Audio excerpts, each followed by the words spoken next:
Plano nilang patalsikin si PBBM, mga kababayan ko, by February, mga kababayan. Ito nakakatakot po to.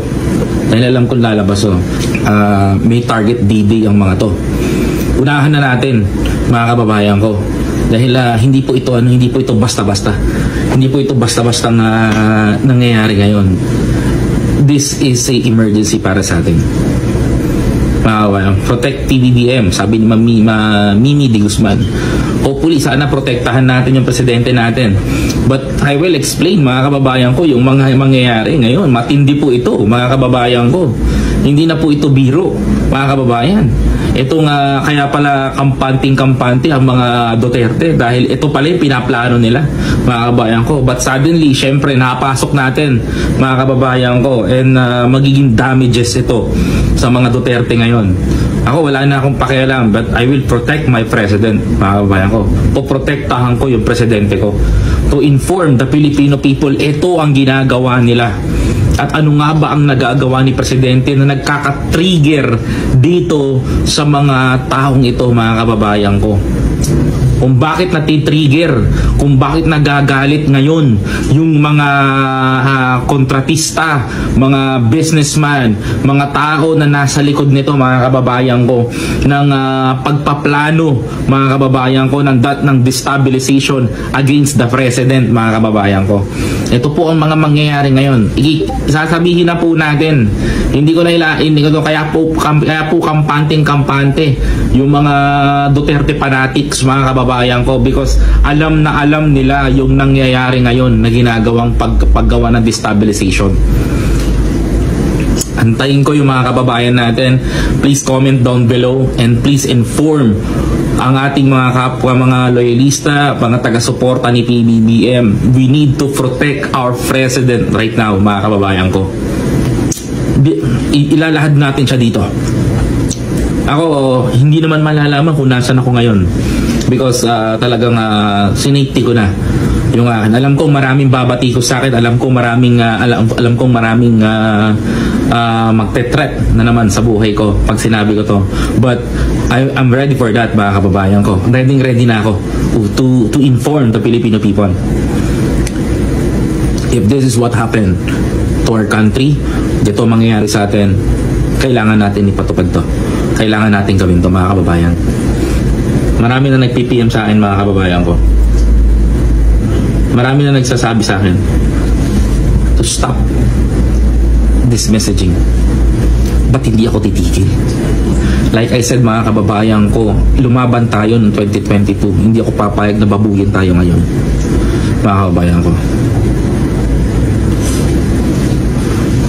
Agot Merano, well, there is connected. May connected po tungkol doon, mga kababayan ko.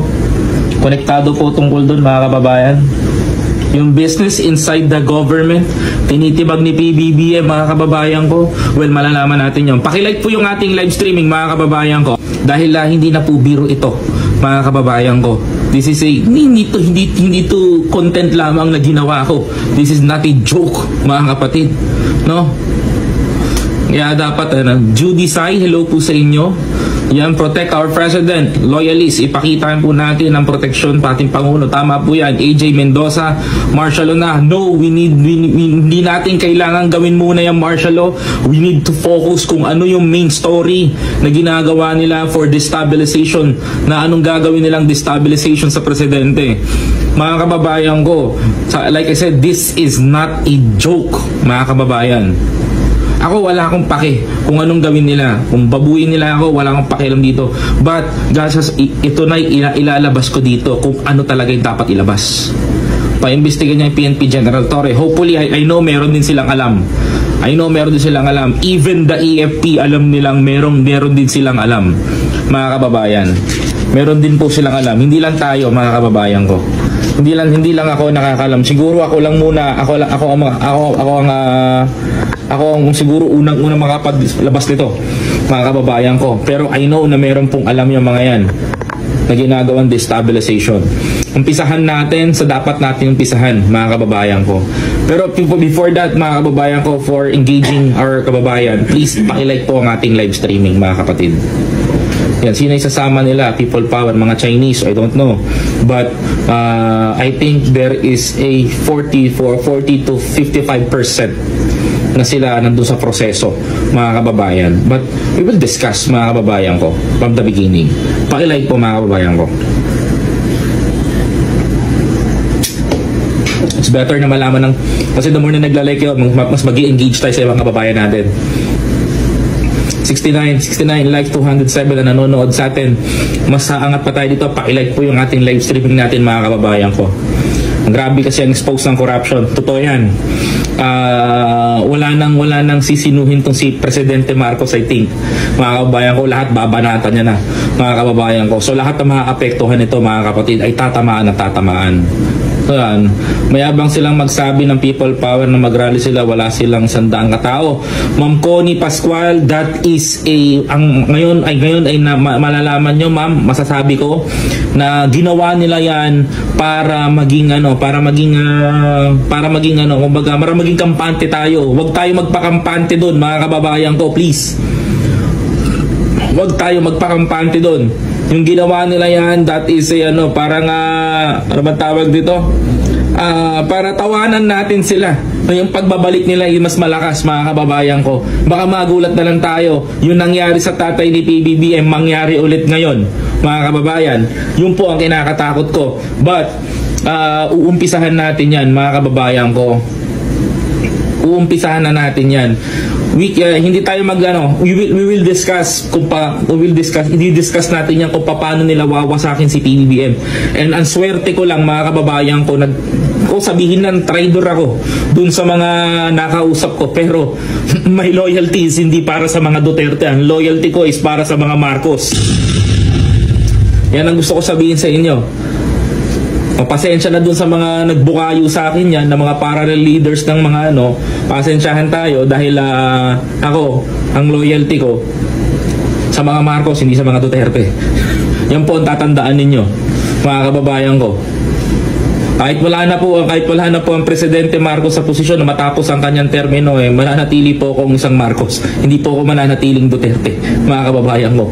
Kahit sino pa pong maupo dyan, kahit ulitin ko sinabi ni Senator Robin, mangangamoy Marcos po ako pag nasunog po ako, mga kababayan. Yan po ang gusto ko sabihin, mga kapatid. To be honest, nakakatakot to, pero let's fight. Ito yung laban Ito yung totoong laban. Ang totoong laban, yung barata na ganito. Yung barata na gano'n.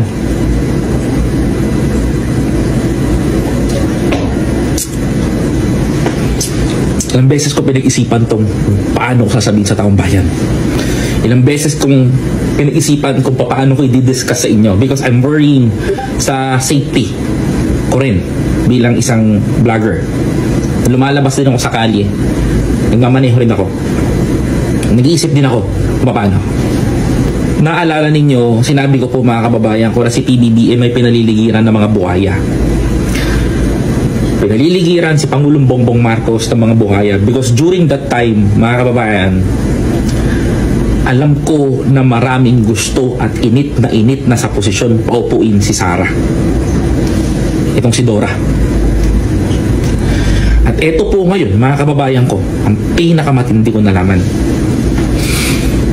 Akala ko po, mga kababayan, is hindi ito magkiklik kasi hindi ko rin siya pinansin. Bigla po itong nag-spread out ngayon sa parteng Bulacan.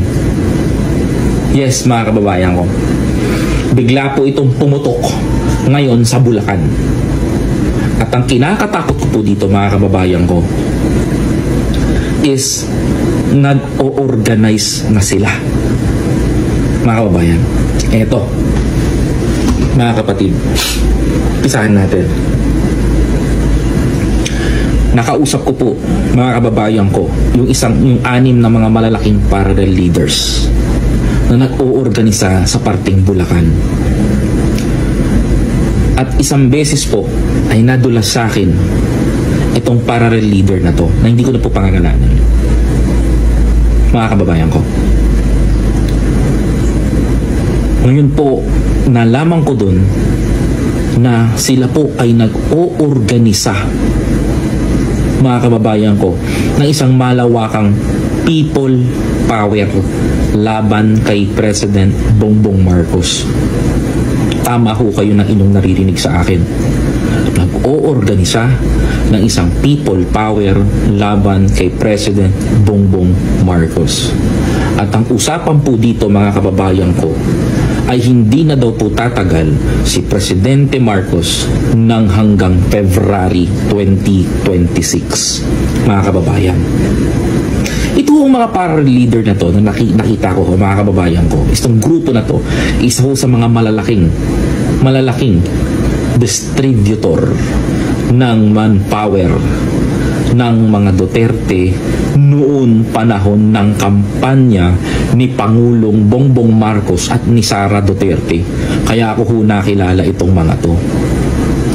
Nag-organisa ng malaking grupo upang maging distributor ng mga tao sa mga rally ni President Bongbong Marcos at ni Sara Duterte under by the unity noong 2022. Ngayon ho, ay isa ho dun o tatlo ho dun ay kaibigan ko. At nalaman ko ho, mga kababayan, na sila ho ay nag-oorganisa na ng isang malakihang people power. At ang nakakatakot po nito, mga kababayan ko, sabayang pagkilos at organisadong pagkilos laban sa mga Marcos. Kaya ho ako nag-live ng ganito. Hindi ko ho matanggap na yung aming kinampanya noon, mga kababayan, ay tila ho ba ay magiging mitya ho ng aming hindi na pagkakasundo-sundo bilang magkakaibigan. Ako ho, mga kababayan, like I said, hindi ho ako natatapatan ng pera. Hindi ho ako kayang tapatan ng pera ng tao. Hindi ho ako kayang bilin ng puri ko ng kahit sino mang tao. Kaya nung nalaman ko ho ito, agad-agad ho ako nag-isip kung papaano ko ho i-discuss ito sa taong bayan. Kung papaano ko ho ipapaalam sa mga Pilipino na ito ho yung plano ng mga Duterte. Ngayon ho, mga kababayan, isa-isahin natin. Bakit si Sara Duterte ay nakatokang lumuwas sa mga bansa upang makipag-usap sa mga Pilipino? Bakit ho, mga kababayan? That is a parte ng strategy nila upang lasunin ang utak ng ating mga OFW. Bakit ho si Sara nagpupunta ng Kuwait? Bakit ho si Buday nagpupunta ng Japan, Malaysia, Korea at hinaharap po yung mga Filipino community? Hindi ho early campaigning, mga kababayan. That is not early campaigning, mga kapatid. Nakikipag-usap ho sila sa mga tao ngayon para i-brainwash yung mga kababayan natin at taniman ng galit, mga kababayan. Taniman ng galit, mga kababayan ko, upang taniman ng disinformation. Yan po ay parte, mga kababayan, ng kanilang destabilization na gagawin.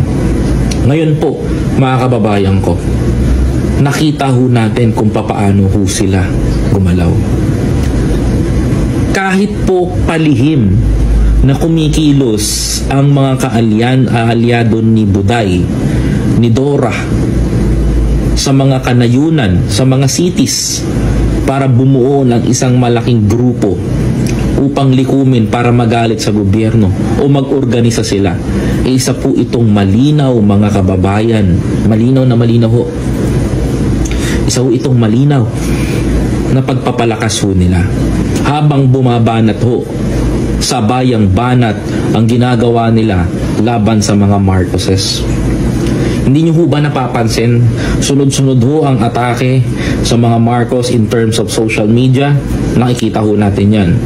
Dun ho tayo napopokus sa mga banatan na ginagawa nila sa loob ng social media.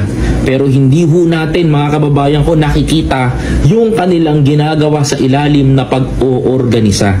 Like Baseco Compound, mga kababayan ko, there is a more than 400 to 500 people na kayang i-produce ng isang parallel leader doon para lumaban sa mga Marcoses in terms of manpower and rally. Mga kababayan, example, Bulacan, the largest, isang lalawigan sa loob ng Bulacan na there is 6 parallel leaders, mga kababayan ko, na nag-uorganisa ngayon, mga kababayan ko, upang magdala ng manpower kung sakasakali kapag naganap na yung EDSA. At ibsama na rin natin, mga kababayan ko, yung ginagawa ni Sarang pambe-brainwash sa mga tao. Malaking laban po ito, mga kababayan ko. Malaking laban po ito, mga kapatid. Hindi ho biro ito. Nakakatakot po ito. Dahil alam po natin, mga kababayan ko, mga kapatid, hindi ho sa atin ang Senado. Hindi ho sa atin ang Senado.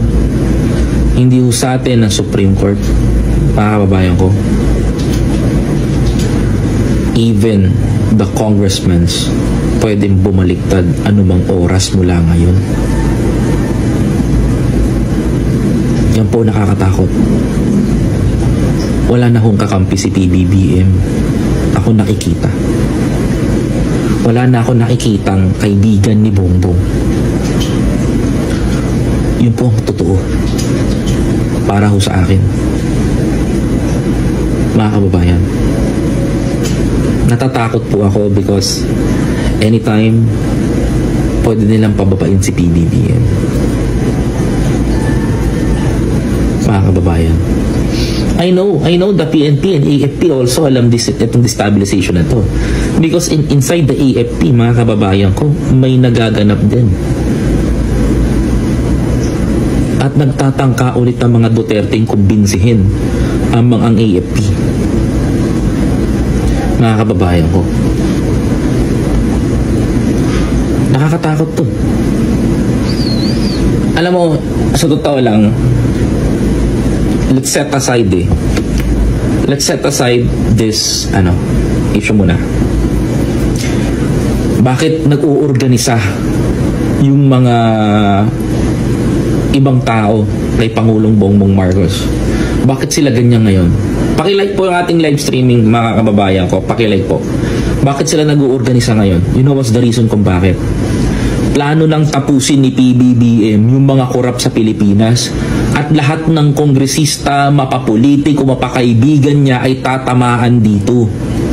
Mga kababayan ko, mga kapatid, oo, sabihin natin, Tita Lily, maraming politikong nagmamahal sa bansa natin. Mga kababayan ko, maraming politiko, but I will explain it, mga kababayan ko.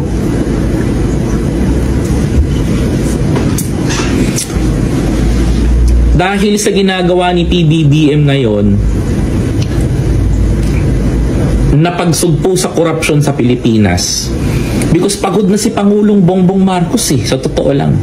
Gusto niya nang tapusin yung korupsyon sa Pilipinas. Gusto niya nang wakasan yung mga pagnanakaw sa gobyerno natin. Gustong linisin ni PBBM lahat ng mga dapat linisin sa bansa natin. Gusto ni Pangulong Marcos yun, mga kababayan ko. Natapusin na yung mga alingasgas sa flood control, tanggalin yung mga magnanakaw dito, tanggalin yung mga magnanakaw. Lahat gusto nang gawin ni PBBM kasi si PBBM wala nang choices kundi banggain lahat ng mga magnanakaw na to. Alam naman natin na maganda ang ginagawa ni PBBM. But suddenly, mga kababayan ko, may tatamaan na mga taong sumuporta sa kanya noong panahon ng kampanya, mga kababayan.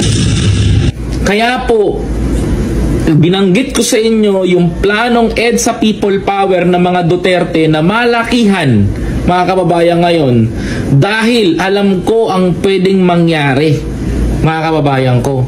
Sa tingin nyo, kapag nagkaroon ng people power yung mga Duterte na malakihan, mga kababayan ko, at sinuportahan ito ng mga tao na binangga ni Pangulong Bongbong Marcos dahil sila ay mga korap at magnanakaw, mga kababayan, ano ang mangyayari sa atin, mga kapatid? Titipunin yun. Mauulit at mauulit yung EDSA. At kapag naulit yung EDSA at ang hiling ng mga yan ay ano, mga kababayan ko, pagbaba ni Pangulong Bongbong Marcos sa pwesto. Tama? Mga kababayan ko? At double jeopardy ito sa kanila.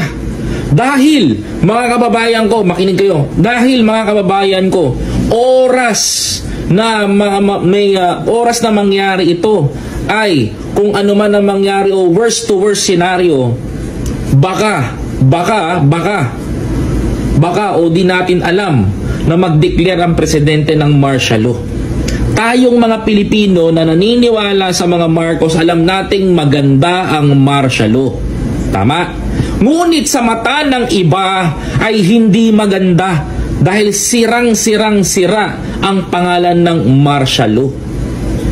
At kapag si PBBM ay nag-declare nito, ito ang mangyayari sa atin.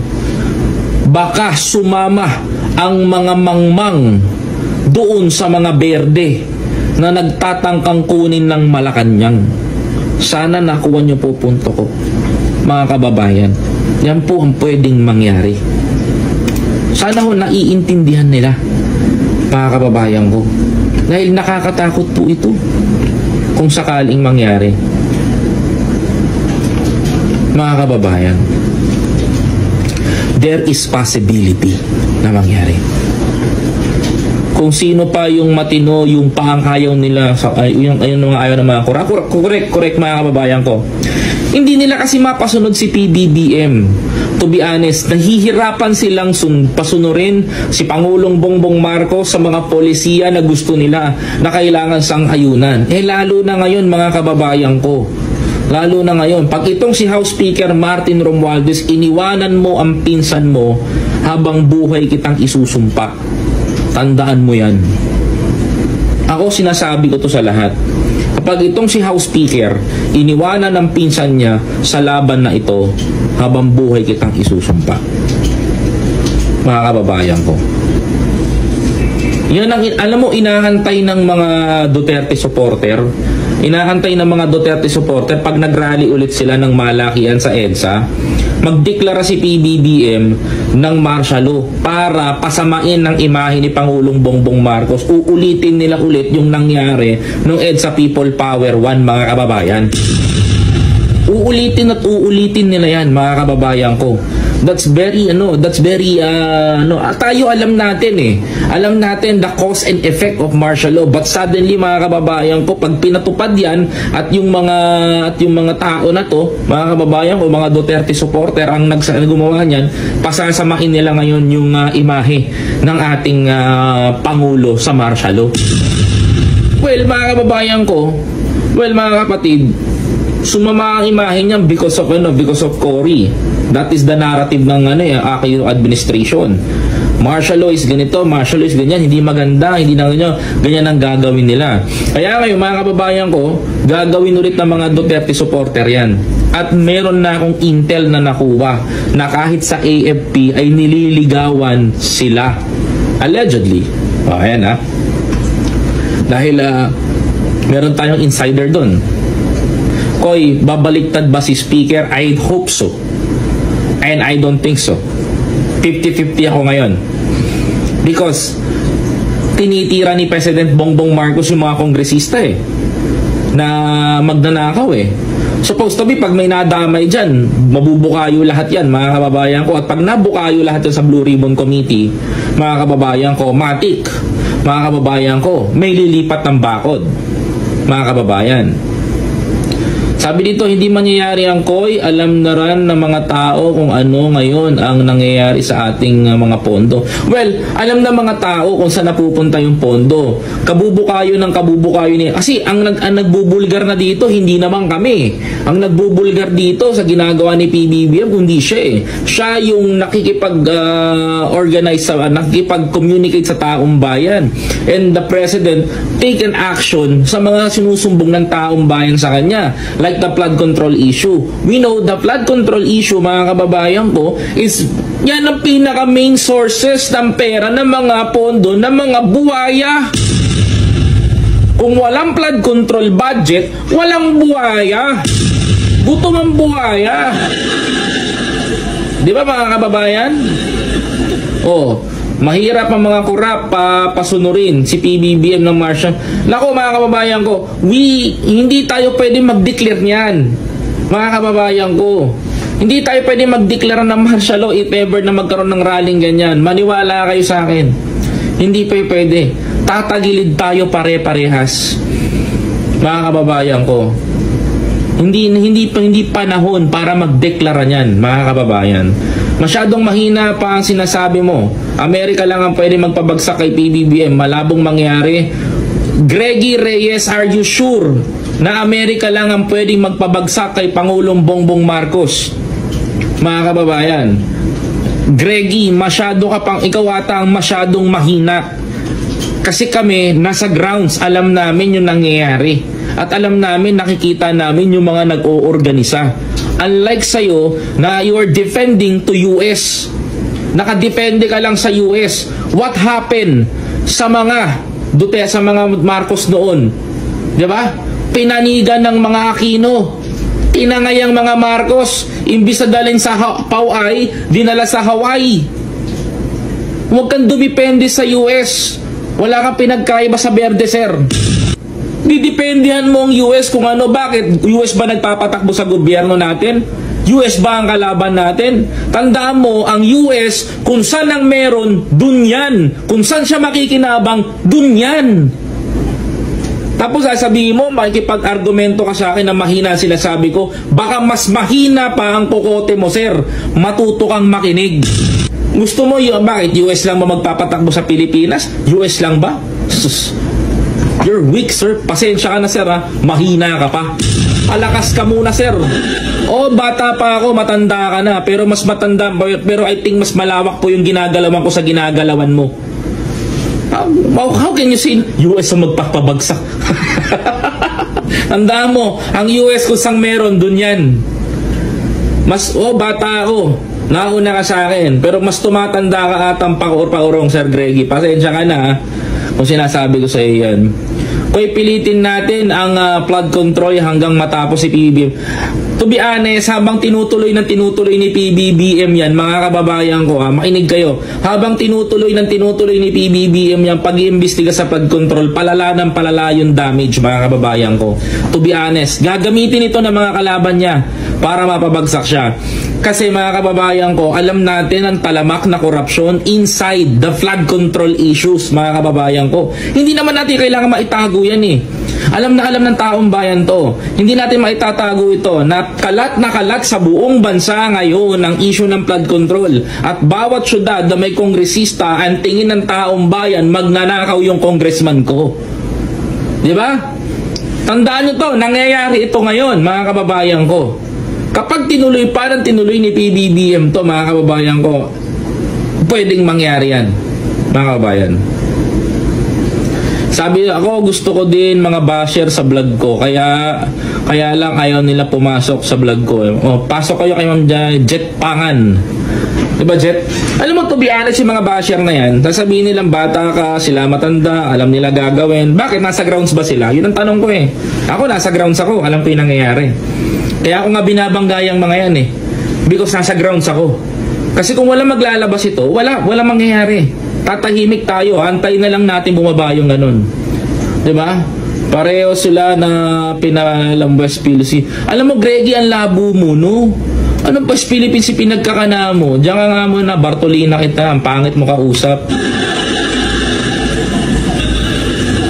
Punta ka sa ang issue natin yung gagawing destabilization kay Pangulo kasi ang banta nila kay Presidente Bongbong Marcos until February na lang si Presidente.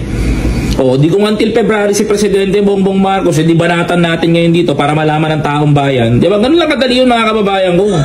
Ang pinag-uusapan natin dito, Marshall, pumunta ka sa West Philippine Sea. Halatang DDS ka. Oh, ganyan ang galawang DDS. Pagpanggang DDS, kukunin yung attention ng host, papalitan yung topic. Hindi nyo ako magaganon. Hindi, pinagpahinga ko lang 30 minutes. Galit na galit daw po ako. Ano nangyayari sa akin? Mukha lang tayong galit pero nagpapaliwanag lang tayo. No? Hindi nag-worry ako to our president. Kasi kasi mga kababayan ko, kilala ko itong mga tao na to eh. Nakasama ko sila nung campaign. Sila yung mga taong may manpower. Sila yung mga taong may puwersa na masasabi ko na naghahatak ng tao. They can build more than 800,000 sa EDSA. Mga kababayan. They can build. Sa parting Bulacan pa lang parting mga lugar-lugar pa lang, meron silang mga malalaki itong mga grupo na to. Base ko lang mga kababayan ko kaya nila mag-build ng 400,000 dun mga kapatid kaya mag-build ng 400,000, 400 people to 500 people. Malalaki to. Hindi po biro to. Yung sinasabi kong parallel groups, yun yung mga grupo ng mga kinahawakan ng tao na sumusunod sa kanila. Totoo po ito sinasabi ko. Kasi ginawa yan kay PBBM at ABP Sara noong panahon ng 2022. And sila ngayon ay nakadikit sa mga Duterte. That is the saddest part. Mga kababayan. Sabi dito, dapat po kahit saan pumunta si PBBM, bantayan ng around him. Nako, ginagawa naman natin yan. Madaling makahatak ng mga tao kapag tinatapatan. Alam mo ito nakakatakot to. Kasi naaalala ninyo ang mga Marcoses noon, mga kababayan ko, hindi pinapansin ni FEM yung mga mosquito news, tama? Mga kababayan ko, hindi pinapansin ni FEM yung mga mosquito news. Mga kababayan ko, hindi niya tinitignan. Pero ang totoong dumali kay President Marcos during his time, mga kababayan ko, naalala nyo, mosquito news mga kababayan ko. Mga kapatid, mosquito news. Yung mga maliliit na balita na pambara-barangay na kinakagalit ng tao. Which is yan ang ginawa nila nun, mga kababayan ko. Mosquito news ang sumira, mga kababayan ko, ang sumira sa mga Marcoses noon. That's pwedeng mangyari yon. Sa tingin nyo ba, kaya sinasabi ni Greggy, mga kababayan ko ni Greggy Reyes na ganito, ito, US lang pwede magpatal si PBBM. Ang sasabi niyang ganun. Tandaan mo, kapag andyan na ang mga Duterte at kapag na out of number na ang mga Marcos at ang mga Duterte ang nanguna, tandaan nyo, ang US balingbing yan. Pwedeng maglumipat sa mga Duterte yan. At pwede nilang gawin yon. Kaya nga banta nga nila mga kababayan ko, hanggang February na lang daw si PBBM. Yan ang binabanta nila ngayon, mga kababayan ko. Kasi even the AFP, allegedly, mga kababayan ko, di umano, mga kababayan ko, ay meron na rin daw pong nag-aalsa. Yan ho, yung mga nalaman kong info, mga kababayan ko. Because, hindi biro to, mga kababayan ko. Nagsusubok na naman ng mga Duterte'ng pababain si President Bongbong Marcos. Kaya ko po nilive to, kaya ko po in-explain to, mga kababayan ko, na marami nang nag-oorganisa para ma-aware ho ang government, ma-aware ho ang presidente natin, ma-aware ho yung mga tao na nakapaligid ho kay Pangulong Bongbong Marcos. Ito ho yung epekto. Diba? Meron hong mga taong bumabalingbing sa inyo. 'Di ba? Huwag kayong makalimutan mag-best friend si Trump at si Duterte. Well, in terms of sa buhay, Magkaibigan si Trump at si Duterte, magkaibigan si Bongbong Marcos at si Trump, mga kababayan ko. But, like I said, mga kababayan ko, pwede magbago yan. Diba? Pwede magbago yan. Kapag ang power ay napunta sa ganito, automatically in terms of being a politician, kaysa maapektuhan ng US, makikisama yan, mga kababayan ko. Sabi pa dito, OFW Adventures, sa PNP daming galit kay Tory kasi gumawa siya ng trabaho na diretso. Like I said, speaking of General Tory, mga kababayan ko, alam niyo naman si General Tory, mga kapatid, ano yan matindi yan General Tory, matindi yan. May diskarte yan na hindi kayang gawin ng iba. Kumbaga may sarili siyang pag sinabi niya, pag matutupad.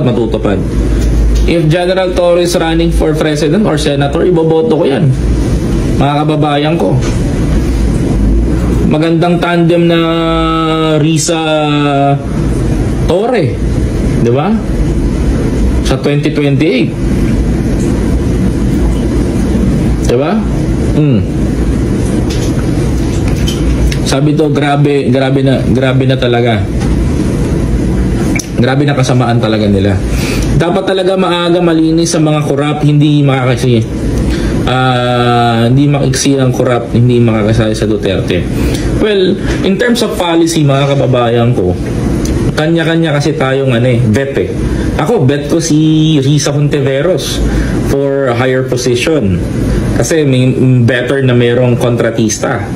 Mga kababayan ko, hindi pwedeng positive lahat. Dapat positive and negative. Mga kababayan ko, nagbabalanse tayo. Diba?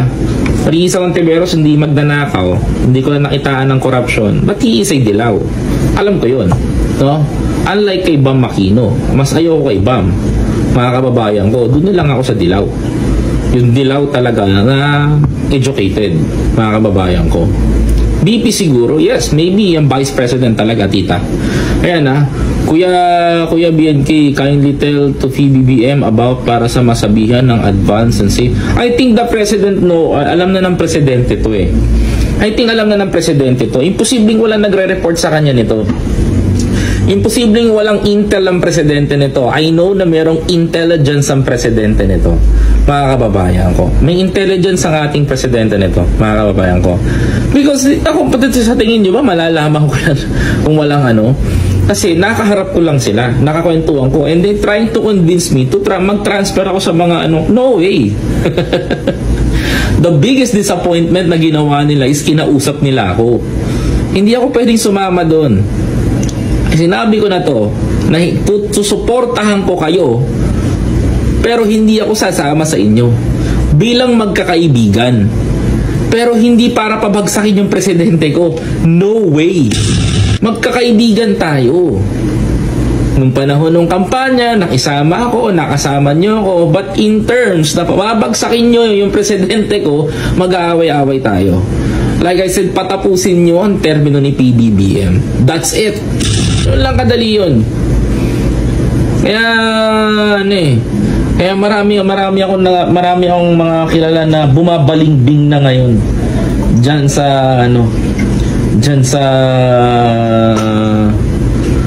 Pangulo. Meron pa akong kilala, nag-uopisina pa sa Bagong Pilipinas. Makapal talaga ang mukha. Pero 'di ba, buhaya. Ma'am Baby Ruth, meron po akong mga kaibigan na leader po ng Parallel na nakasama ko po doon nung panahon ng 2022, no? Kasi Marcos Duterte kinakampanya namin, although they are for Sara Duterte. Naging kaibigan ko sila kasi Marcos Duterte ang ginagawa nila. Sila yung mga tinutulugan namin nung mga panahon ng campaign kung saan kami pwede makitulog. O pupunta kami ng probinsya, sila yung nagpo-provide nun. Naging kaibigan ko yung mga matataas doon, mga kaibabayan ko, mga parallel leaders doon, especially sa parteng Bulacan, mga kababayan ko, nakilala ko yung mga nag-oorganisa yan na dating ang tawag nila ay sama-sama, o diba? Yung mga yan, mga kababayan ko, naging kaibigan natin yung mga kanyan. They call it sama-sama, diba? Sama-sama sila, 'di ba? O, yan yung mga pangalan ng mga parang mga malalang big groups talaga, mga kababayan ko, na nandoon, nakapaloob doon ng Marcos Duterte. Kaya nagkakagulatan, mga kababayan ko. Ngayon, it's hard na banggain sila para sa akin dahil syempre may pinagsamahan kami, but for the sake of money, hindi ako ganun. Isa na sabihin ko sa inyo, hindi ko tatalikuran ang presidente ko. Hindi ko tatalikuran si Bongbong Marcos. Hindi ko tatalikuran yung presidenteng nilabang ko ng 2022. Until matapos ang termino ni presidente, okay. Diba? Patapusin nyo presidente ko. Pero kung ngayon pa lamang gagawa kayo ng destabilization, titibagin nyo si presidente, at dahil lang sa pinakulong si Duterte, well, malalaman ninyo. Hindi ako matatakot magsalita. Dasal ko martial law na para maranasan ang buhay under martial rule. Ma'am Carmelita Torrejos, alam po natin maganda ang martial law. Alam po natin na may magandang idudulot po ito. Pero, ma'am, ang salitang martial law is sira po sa ibang pangalan. Baka yan po ang ikasama ni presidente kapag nagdeklara po siya ng ganyan sa bansa natin. At isa pa po, wala naman pong insurgency sa bansa natin ngayon. Ang kalaban natin ay mismong kapwa natin Pilipino. Hindi ho ito hinahaluan ng mga CPP, MPA, NDF. Pero kung nakikipagsanib ho ang grupo nila Nurmiswari, ayun ho, pwede ho magdeklara si presidente ng martial law. Yun ho yun. Pero not this time. Diba? Ipagdasal po na, that is the only tools na we can do, Ma'am Baby Ruth. Please pray for our president, yung wisdom. Ibigay sa kanya ng Diyos. Ibigay sa kanya araw-araw. Diba? Ibigay sa kanya every time, mga kababayan ko, no? Bigyan siya ng kapayapaan sa pag-iisip. Kasi this is very hard sa totoo lang. Binabangga ni President Marcos yung mga magnanakaw sa Pilipinas. Diba? Can you imagine that? Binabangga ni President Bongbong Marcos yung mga magnanakaw sa Pilipinas. And pinapatulan niya ito ngayon, mga kababayan ko. Saan kayo makakita ng presidente ngayon? Si BBM lang. Si BBM lang, mga kababayan ko, ang humaharap at nakikipagsapakan sa mga korap kahit kaalyado niya. Ganun katapang si BBM. Ganun katapang si presidente. So, wala kayong makikita ng ganyang presidente, mga kababayan ko. Diba? Biruin mo, sa zona niya, sinabihan niya yung mga tao, mga korap doon, mga kababayan ko, mahiya naman kayo. Diba? Pumalakpak yung mga anti-Marcos. Bakit? Kasi ayaw na. Kasi bakit? Gusto ni presidente ngayon, linisin na yung ating bansa. Mga kababayan ko.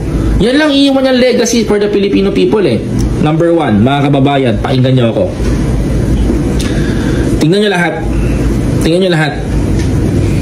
Hindi umuusad bansa natin kahit magpasok tayo ng investors. Hindi umuusad yung natin kahit gumawa tayo ng ito. Kahit anong gawin natin, mayroon pa rin masasabi ang tao. Ang gusto ni presidente, mga kababayan ko, ang gusto ni presidente Bongbong Marcos, magkaroon tayo ng magandang ekonomiya sa bansa natin. But how can we perform our duties kung ang mga iniipon natin, we generated for the Filipino people, is generate sa bulsa ng mga kongresista? Kaya nga sabi ng mga Duterte, may mga kongresista yan, magnanakaw, pinoprotektahan ni Bongbong Marcos. Di ba? Pinoprotektahan ni Bongbong Marcos. O ngayon, binangga ni Presidente Bongbong Marcos yung mga kontratista, mga kongresista, mga mayor, mga politiko, even mga senador na kumikikbak sa pondo ng pera ng taong bayan. Yan ang gustong gawin sa kanya. Pabagsakin na siya. Ngayon, lumalaban si Pangulong Bongbong Marcos doon sa mga magnanakaw, sa mga kurap, sa mga stapador. Diba? Lumalaban si PBBM sa gano'n. Ano masasabi ng mga tao ngayon? Ay, dapat hindi nyo ginawa yan. Gano'n ang kuha ng tao. But right now, kung anong direksyon ni Pangulong Bongbong Marcos, I will support the President until na matapos ang kanyang termino. Susuportahan ko si PBBM hanggang sa matapos ang kanyang termino. Mga kababayan ko. Bakit? Kasi plano niya nang ubusin, ilabas yung mga magnanakaw sa Pilipinas. Yun ang nagustuhan ko sa polisiya niya ngayon. And I'm very happy for that. Diba? Saka sasabihin ng mga basher ni Bongbong Marcos, sabi ni John Pelmo Olbello, Marcos palpak. Diba? Paano magiging palpak, mga kababayan ko, ang ginagawa ng ating Pangulo? Paano magiging palpak, mga kababayan ko, kung mismo ang presidente natin binabangga yung mga magnanakaw sa anumang posisyon ng gobyerno? Bakit? Si Duterte ba? Nagawa niya ba to? Ninakawan na nga eh. Bakit, mga kababayan ko? Bakit may nagawa ba si Digong? Nagawa ba niya ginagawa ni PBBM? Ngayong mga kongresista, kaya niyang patulan, kaya niyang babayan, kaya niyang patinuin. Eh kasi nung panahon ni Duterte, si Alvarez ang House Speaker. Eh di, ano ka dun? Ano? Hindi mo papatulan yun. Kalyado mo eh. Kaya nung panahon ni Digong, ang labanan ng pera, busog. Nakahigit-sigit sa lahat, mga kababayan ko, si Duterte, isa sa pinaka-kurap yan. Mas malala pa sa kongresista. We are talking about billions of pesos, mga kababayan ko, ninanakaw sa flood control. At higit sa lahat, mga kababayan ko, umutang pa ng trilyong piso sa ibang bansa. Kaya mo yung sasabihin na palpak si Marcos. Mas maganda yung pamumuno ni Marcos ngayon kasi plano niya nang tapusin, mga kababayan ko, yung mga magnanakaw sa bansa. We want the second term for President PBBM, another 6 years, sabi ni Ma'am Margie Martinez. I hope so, Madam. Ako rin po, kasi bitin ako sa 6 years ni Bongbong. Kulang ang 6 years, mga kababayan ko. And pagkatapos ng kanyang 6 years, kung may mauupo mang kalaban niya, there is no continuity sa bansa natin. Pabagsak tayo, hindi pataas. Pagsusunod pa sa kanya, mga kababayan ko, na mamumuno sa bansa natin. Think of it, mga kababayan ko. Mag-isip-isip kayo. Diba? Ako din, susuporta din ako sa Sir Biyahin ko. Basta ipagdasal natin na huwag siyang pabayaan ang ating Pangulong Bongbong Marcos. Yes, alam niyo, sa totoo lang, sabi ko sa inyo, swerte na nakabalik ang mga Marcos sa position. And ito yung hinahanap natin. We know naman, alam naman natin na we love the Marcoses. We love how they treat the Filipino people, how they serve for our country. Talagang buhos.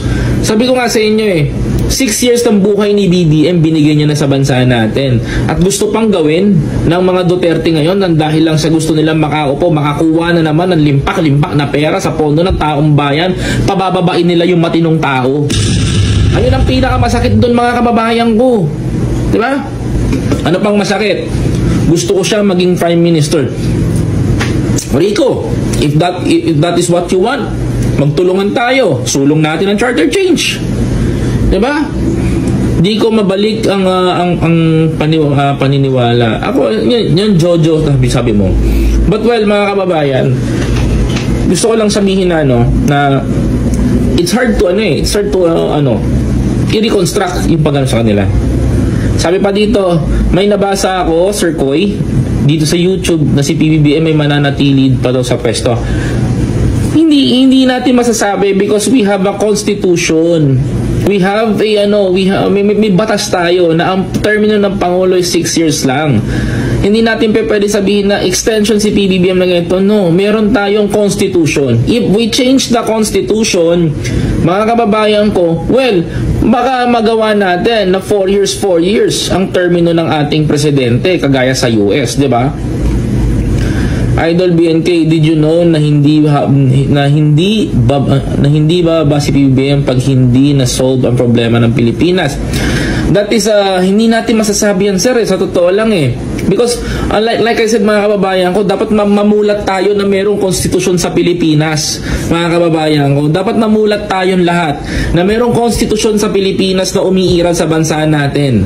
Na ang termino ng presidente ay 6 years lamang ng isang presidente at hindi ka na pwedeng umulit tumakbo. But if we pass the charter change, if we pass the constitutional reform, mga kababayan ko, at mareforma natin yan, constitution natin, we can extend the president, we can extend at maluluwagan natin ang ating economic provision, mga kababayan ko. Yun ang totoo dun. But we cannot extend the president right now. Because may constitution tayong sinusunod. And that constitution is bulok. I am for Chacha and I like him to be a prime minister. Me also, Mr. Malyari. Gusto ko rin yan. Sabi pa dito, basahin ko lang ha. Sabi ni Happy Toby, good afternoon BNK. Wow, kaya nila kayang patalsikin. Wala talaga silang magawang hindi magulo. Well, that's the only way kasi na kaya nilang gawin. Kaya ako natitreaten ako. Kaya ito sasabihin ko lang kay House Speaker Martin. Kung babaligtad ka kay Presidente Marcos, isusumpa kita. Yes, susumpa kita. Hindi kita mapapatawad. Yun lang gusto ko sabihin. Kung babaligtad ka. Kasi hayaan mong si Presidente Marcos na gisahin yung mga kongresista mo na magnanakaw ng flood control. Yun lang gusto ko sabihin. Malaki tiwala ako kay House Speaker Martin Romualdez and ayoko masira yan. Mga kababayan ko, mga kapatid, at yung mga sindikato dyan sa loob. Diba? Gusto ko wala ng palitan ng admin press market forever. Ma'am Vilma, it's very impossible. The face of the consequence kayong mga corrupt. Diba mga kababayan ko? Ako sinusuportahan ko si PBBM bilang presidente ng bansang Pilipinas na isinusulong niya na tapusin ang korupsyon, banatan yung mga ganito. Well, I agree for that mga kababayan ko. Agree ako doon. Naniniwala ako kay Pangulong Bongbong Marcos at pinapalakpakan ko siya doon. And then I really admire the president dahil sa ginagawa niya na yun. For me mga kababayan ko, ewan ko lang sa iba kung agree sila sa sinasabi ko. But I think mga kababayan ko, wala silang magagawa kundi mag-agree doon sa sinasabi ko, mga kababayan. Dahil mismong presidente na bumabanag sa mga korap ngayon. Kaya ako sinusuportahan. At yung mga kongresista na yan na binabanatan ni Pangulong Bongbong Marcos, tandaan nyo to, isa rin yan sa mga pumopondo upang pabagsakin yung presidente natin ngayon.